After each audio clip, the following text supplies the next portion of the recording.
Ya, bismillahirrahmanirrahim. Assalamualaikum warahmatullahi wabarakatuh.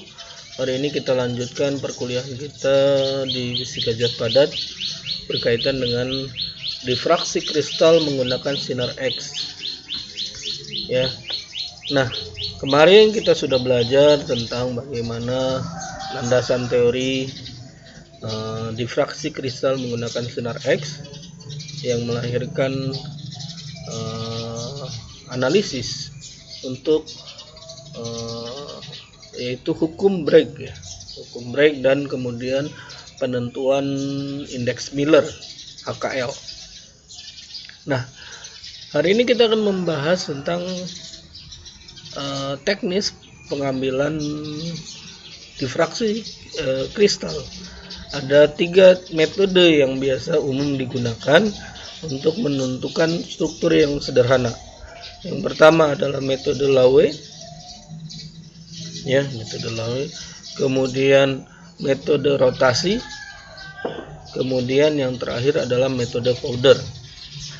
Ya, perbedaan ketiga ini adalah Laue dan rotating itu biasanya menggunakan single kristal, sedangkan metode Fowler dia menggunakan serbuk yang sebenarnya mirip dengan rotating, cuma bedanya adalah source-nya itu dia serbuk, bukan lagi single kristal ya, dan itu menghasilkan ya dalam artiannya tahapan sebenarnya perkembangan ya. Laue itu metode awal, kemudian rotating, dan Fowler adalah metode terbaru. Ya, walaupun sebenarnya saya juga bukan orang yang sangat paham dalam metode ini, tapi intinya adalah kita bisa menggunakan metode ini untuk menganalisis kristal ya. Ini perbedaannya. Jadi metode Laue tujuannya untuk melihat orientasi dari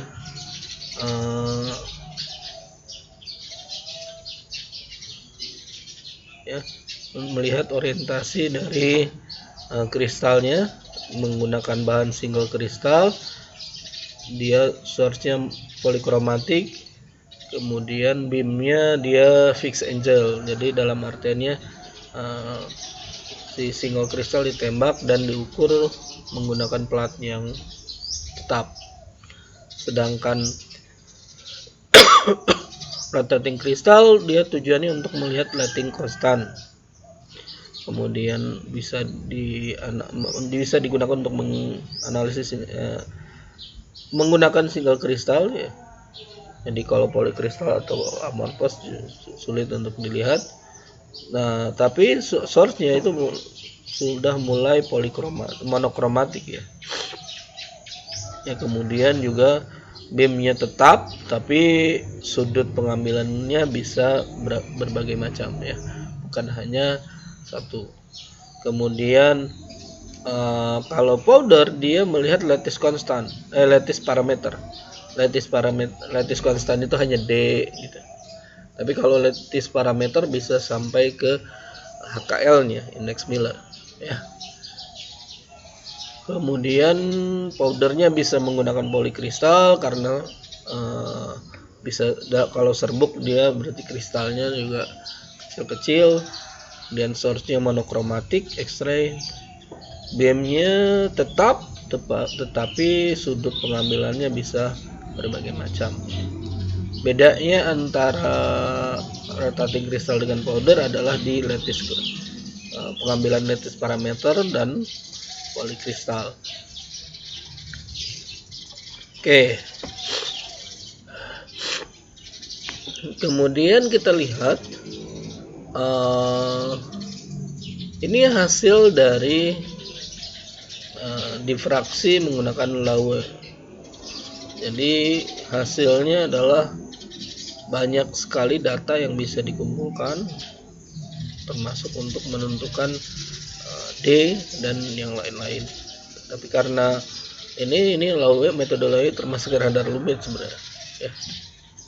Jadi secara sederhananya gini,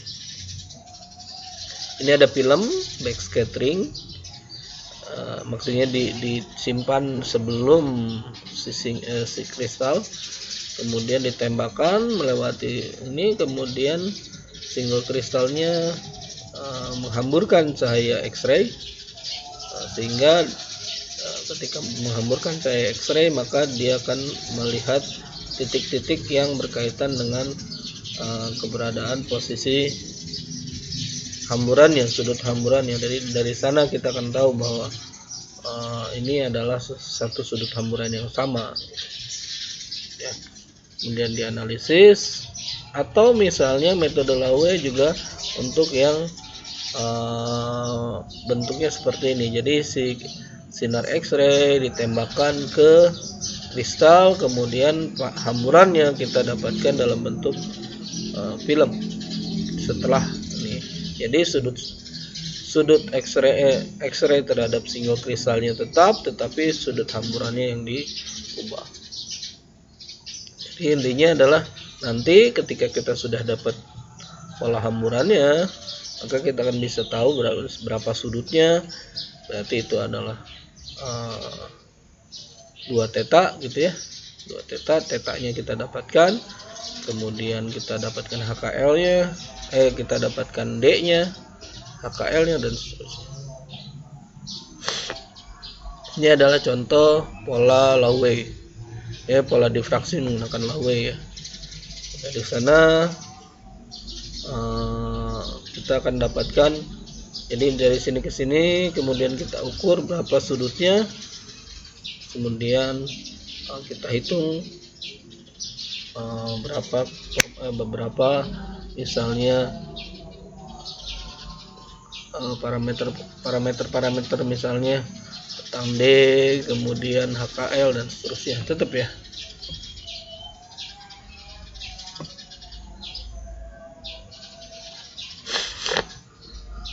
Nah, yang menarik adalah metode Laue ini menggunakan spektrum X-ray yang kontinu. Dalam artiannya banyak panjang gelombang X-ray yang digunakan. Jadi nanti kita akan tahu dalam artiannya mencoba beberapa spektrum panjang gelombang yang cocok, yang berkaitan dengan nanti itu yang berinteraksi dengan kristalnya gitu. Jadi nanti akan menghasilkan pola yang berbeda. Oke. Jadi nanti akhirnya kita akan mendapatkan simetri dan orientasi dari kristal. Ya. Ini bermanfaat ketika pengembangan solar cell yang memerlukan single kristal dan memerlukan orientasi kristalnya gitu. Sehingga pada beberapa kondisi itu diperlukan untuk device gitu ya.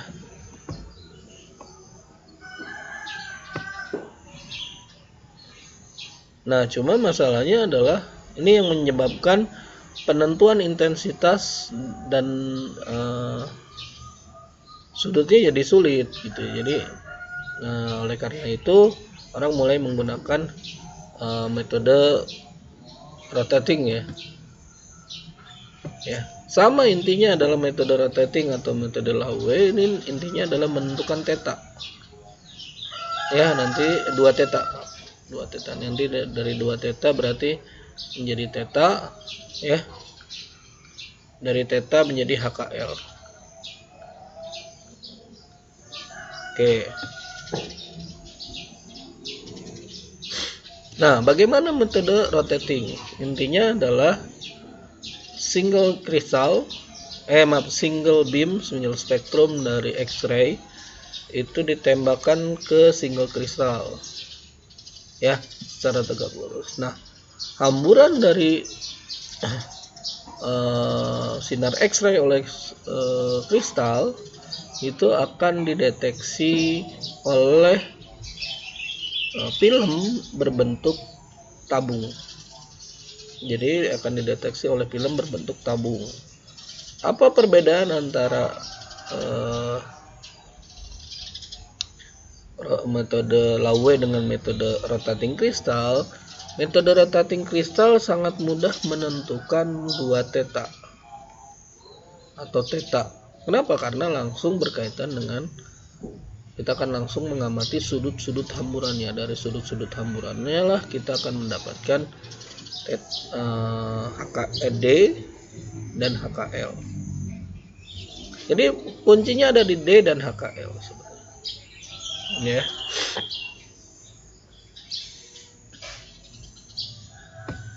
Nah,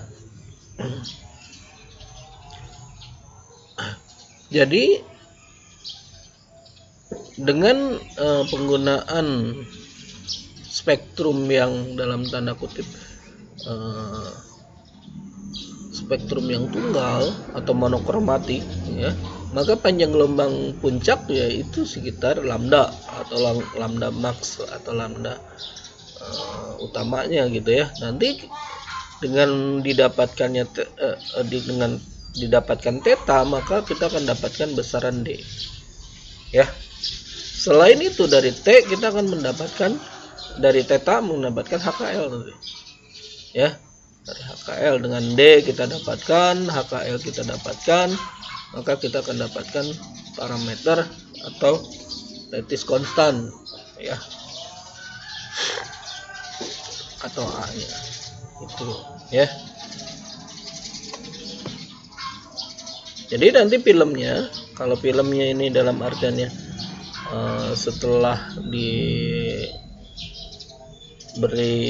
sinar X kemudian terjadi hamburan, maka filmnya bisa dibuka dalam artian secara sederhananya, ya, bisa dibuka dan kita bisa menentukan berapa theta dan berapa intensitasnya dari berkas yang yang terbentuk pada film.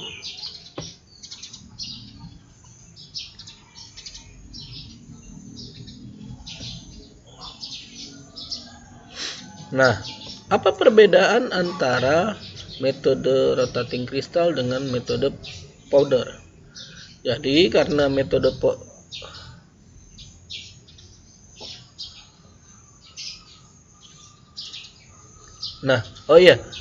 adalah metode powder itu jadi tetapnya metode rotasi juga si kristalnya diputar untuk melihat apakah ada kemungkinan kisi-kisi yang lain gitu ya. Nah, tetapi kalau dalam metode powder, karena tidak menggunakan single kristal, ya, dia hanya akan membutuhkan atau dalam katian dia menggunakan powder atau polikristal, maka tidak perlu dirotasi. Kenapa? Karena dalam satu pancaran, jadi ketika dia mengenai sampel atau objek yang diberi atau polikristal yang diberi sinar X, karena lambdanya juga monokromatik, maka kumpulan-kumpulan dari polikristal itu seakan-akan menunjukkan bahwa banyak orientasi yang akan ditumbuk oleh sinar X gitu. Sehingga pada akhirnya dia akan memunculkan sudut-sudut hamburan yang berbeda bergantung pada bergantung pada orientasi kristalnya. Jadi sebenarnya ini lebih kepada sampel apa atau material seperti apa yang kita gunakan. Kalau polikristal, maka metode powder yang digunakan. Tetapi kalau kita punya kristal, jangan menggunakan metode powder, tapi rotating kristal gitu. Sehingga kita memerlukan ya sesuai dengan yang akan kita ukur sebenarnya, ya. Oke. Ya. Jadi ketika si sinar X-ray ini mengenai polikristal, maka hamburannya akan banyak bergantung pada bergantung pada orientasi kristal yang dimiliki oleh polikristal ini. Sehingga yang kita gunakan ya tinggal film De Beers. Jadi karena dia hanya berada dalam artinya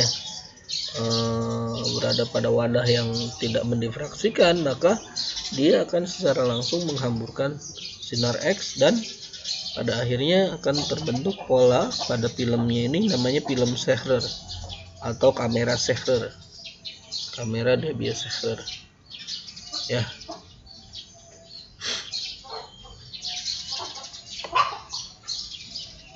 Nah, kamera Debye Scherrer.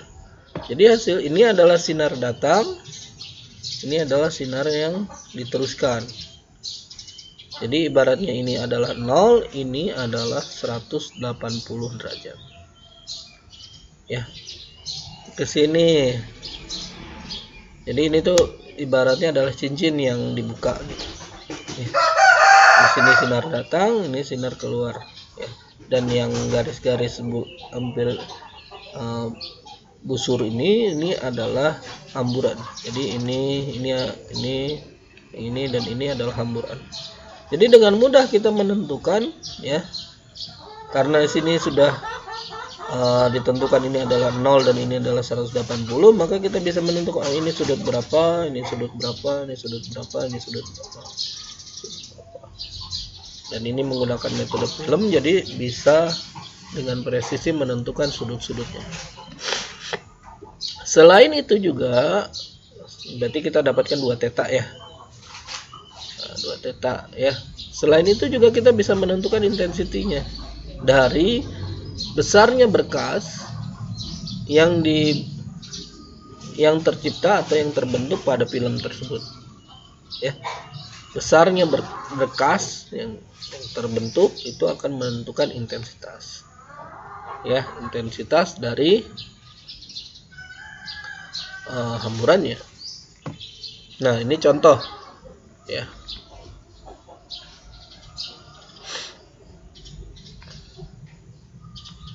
Jadi metode Laue itu menggunakan X-ray putih dalam arti spektrum yang cukup polikromatik, kemudian rotating crystal method itu dia monokromatik tapi fixed source. Jadi kemudian kristalnya diputar untuk mendapatkan titik kristal. Sedangkan powder, diffraksi powder dia monokromatik sumbernya, cuma karena dia powder maka dia akan memberikan arah dari kisi resiprok secara keseluruhan.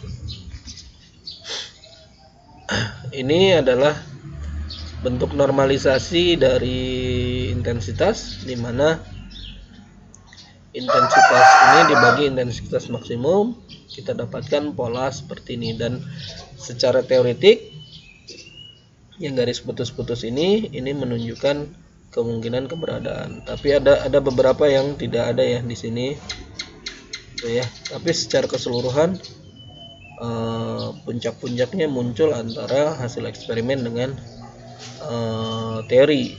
Nah, apa perbedaan antara yang hasil eksperimen dengan teori? Ya, hasil eksperimen karena dia mengandung ytria, dia akan menghasilkan puncak yang tambahan, ya, yang tidak ada di hasil teoretik. Dengan demikian, metode powder ini selain dapat menentukan kristal, tapi juga dapat menentukan adanya pengotor, misalnya aditif atau misalnya cacat dan yang lain-lain. Ya. Nah, ini adalah contoh XRD, X-ray XRD diffractometer gitu ya. Jadi sampelnya ada di sini. Ya, kemudian ini adalah source-nya. Sini. Kemudian ini adalah detektornya. Jadi dia akan mengukur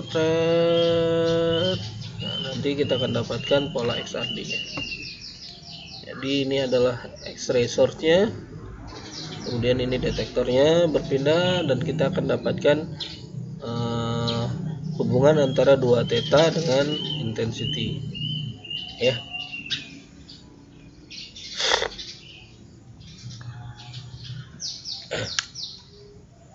Nah, oke, jadi ini adalah diffractometer. Gambarnya ini adalah contoh diffractometer untuk emas ya. Jadi nanti kita akan dapatkan berdasarkan 2 theta, kita akan dapatkan HKL-nya sebenarnya. HKL. Nanti penentuan HKL-nya itu ada rada unik ya. Contoh misalnya penentuan atau analisis dari sebuah kristal menggunakan X-ray dengan panjang gelombang monokromatik 0,7 Armstrong gitu ya. Nah, ini kemungkinan didapatkan dari filamen molybdenum atau MO gitu ya. Dan ketika ketika dipancarkan, dia mendifraksikan pada sudut 2 tetanya sebesar 20 derajat, 28,72, 35,36, 41,07, 46, 49, 50, 90, 55,28, 59,42. Ketika menggunakan persamaan sin theta, maka didapatkan nilai ini. Nah, nilai HKL itu sebanding dengan sin theta, tetapi rasionya, berdasarkan rasionya. Jadi pertama kita cari nilai terkecilnya. Anggaplah nilai terkecilnya ini. Berdasarkan nilai terkecilnya didapatkan bahwa nilai terkecilnya adalah 0,0308. Nah, nanti nilai-nilai yang di tabel yang luas ini kita bagi dengan nilai terkecil, hasilnya adalah nilai ini. Ya. Nah, dengan adanya nilai terkecil, nilai rasio terhadap nilai terkecil, kita dapatkan bahwa nilai 1, 2, 3, 4, 5, 6, 7, 8. Nah, ini rasionya. Untuk penentuan HKL-nya ini rada unik. Pertama, HKL itu bentuknya adalah kuadratik. Ya, untuk penentuan HKL bentuknya masih dalam bentuk kuadratik. H kuadrat tambah K kuadrat tambah L kuadrat. Nah,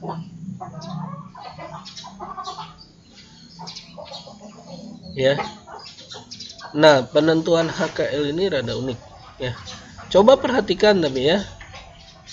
Nah, coba perhatikan.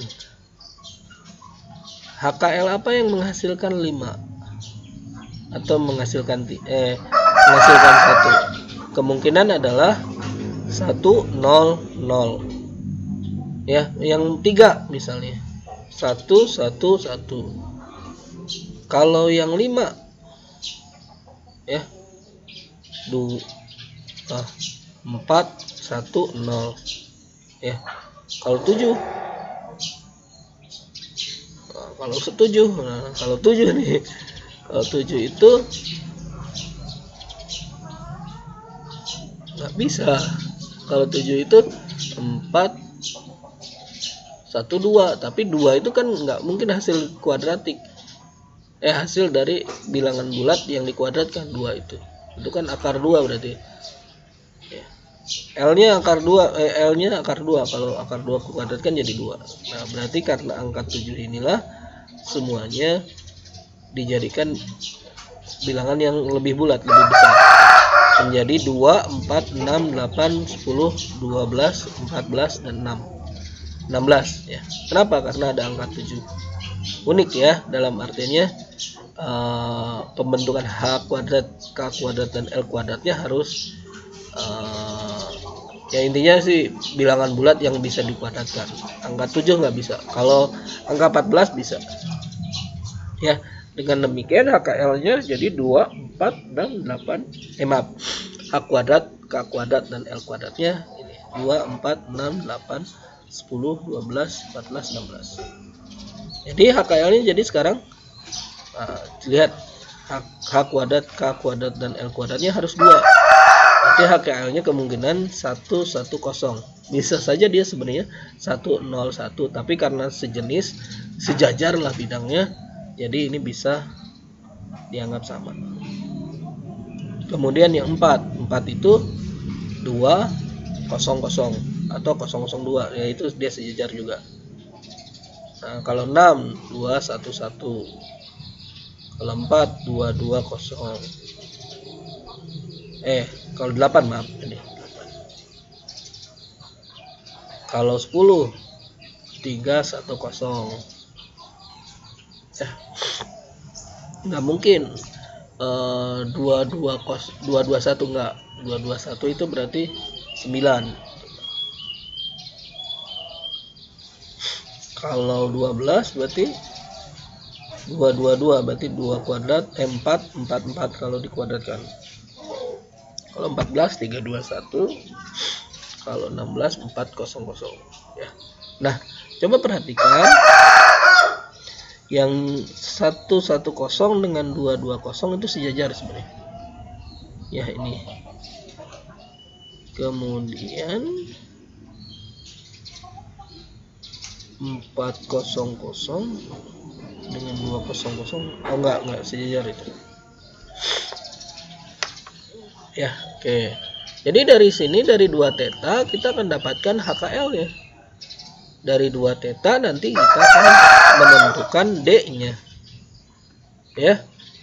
Dari misalnya D400.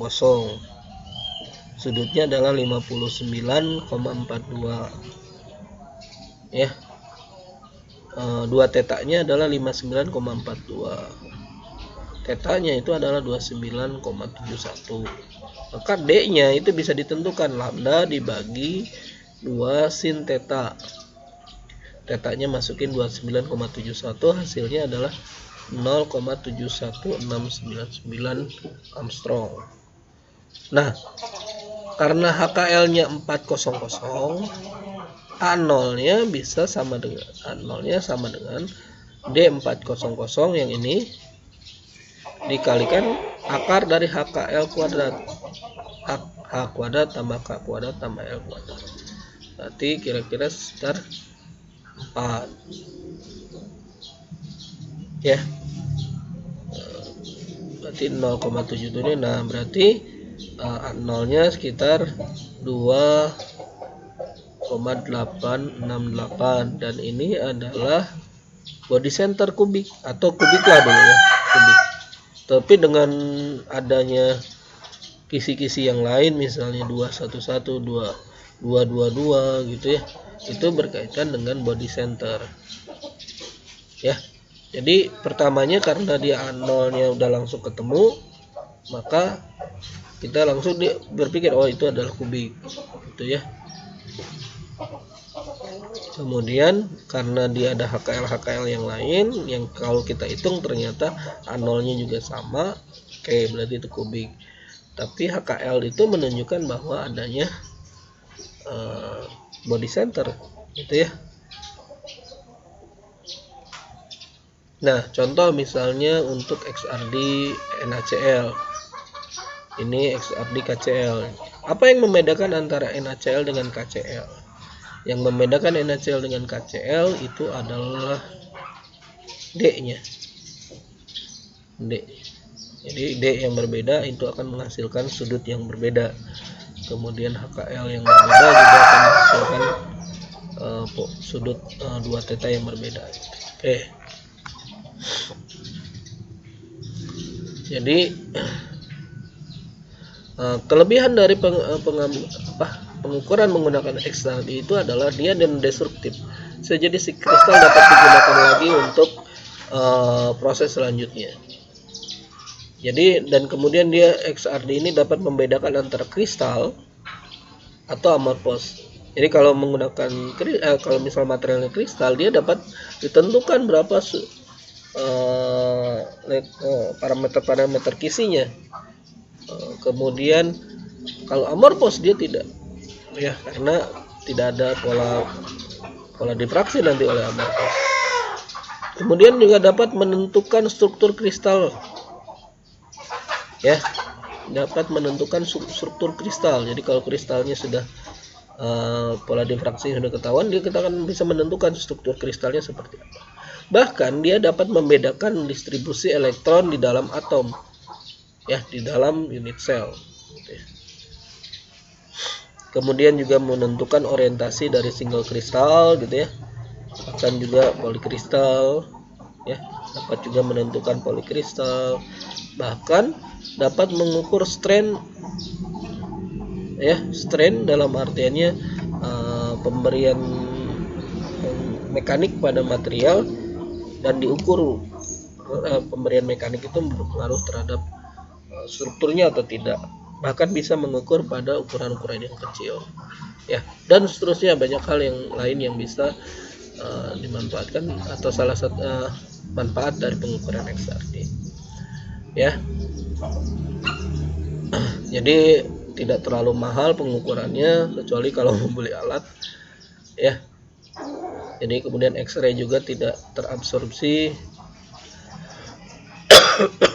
oleh udara, jadi sehingga dia tidak memerlukan ruang vakum. Kemudian cuma kelemahannya adalah dia berinteraksi dengan elemen-elemen yang kuat gitu.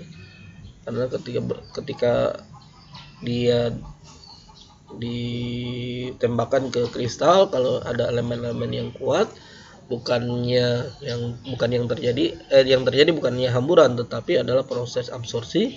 Kemudian dia akan menghasilkan energi yang berbeda dengan spektrum yang diserap gitu.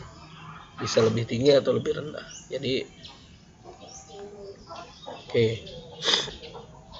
Itu kelebihan X-ray. Kemudian selain X-ray juga ada metode menggunakan pancaran neutron dan elektron. Masing-masing ini berkaitan dengan energi ya.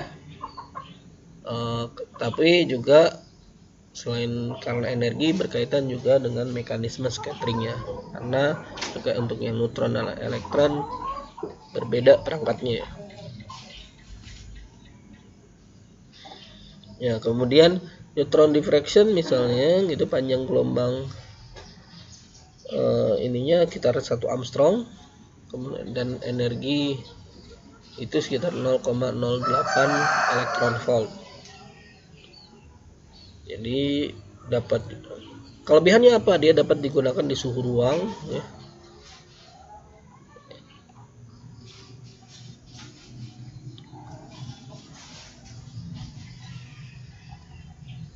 Nah, apa manfaat dari difraksi neutron ini? Difraksi neutron dapat menentukan struktur kristal atom-atom yang kecil ya, misalnya hidrogen gitu. Jadi kalau misalnya diberikan difraksi neutron, hidrogen teramati gitu. Tapi kalau menggunakan X-ray dia tidak dapat teramati ya. Apa manfaatnya? Difraksi neutron ini bisa digunakan untuk menentukan struktur kristal molekular ya, misalnya obat-obatan atau organik gitu ya.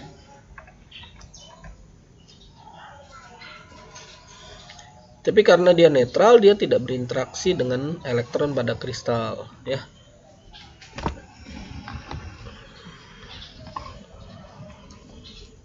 Selain juga karena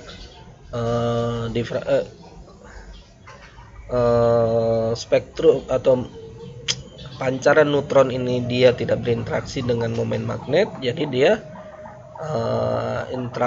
dia akan berinteraksi kuat dengan atom yang juga memiliki atau atom dan ionnya pada kristal yang memiliki momen magnet, sehingga pada akhirnya ini bisa menentukan struktur kristal material magnetik ya. Cuma dia membutuhkan perangkat yang spesial dan sangat mahal. Ini contohnya gitu ya. Ini contoh untuk kalsium fluoride ya. Jadi dia teramati. Kalau biasanya kalsiumnya teramati tapi fluoride-nya enggak kalau untuk menggunakan X-ray, tapi kalau menggunakan difraksi neutron dia fluoride-nya kelihatan. Oke, contohnya misalnya panjang gelombang yang digunakan adalah sekitar 2 Armstrong, maka energinya sekitar 40 elektron volt.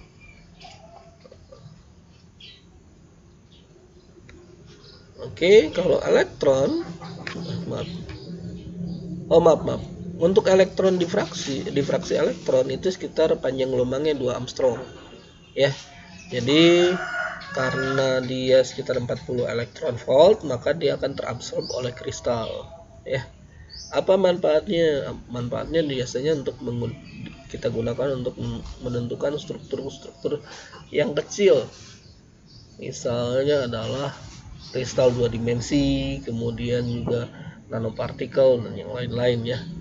Walaupun dia harus kita gunakan vakum untuk mengukurnya gitu. Kenapa? Karena interaksi antara elektron dengan udaranya cukup kuat. Ya.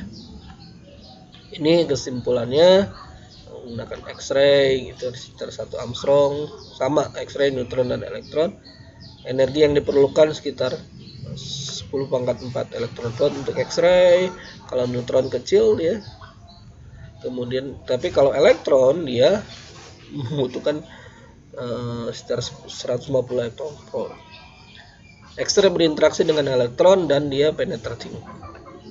Tapi kalau neutron dia interaksi dengan nuklei tapi highly penetrating, dalam artiannya terhamburkannya juga lumayan kuat ya. Kemudian interaksi dengan elektron ya, dalam artian justru malah terabsorpsi. Karena terabsorpsi, penetratingnya lemah. Oleh karena itu banyak digunakan untuk yang kristal-kristal yang tipis ya. Kenapa kristal-kristal yang cukup tipis yang skala nano itu menggunakan difraksi elektron? Karena menggunakan X-ray itu tidak terdeteksi neutron apalagi. Sehingga kalau misalnya untuk menentukan material-material yang sangat tipis harus menggunakan difraksi elektron. Oke, sekian kuliah kita hari ini, semoga bermanfaat ya. Assalamualaikum warahmatullahi wabarakatuh.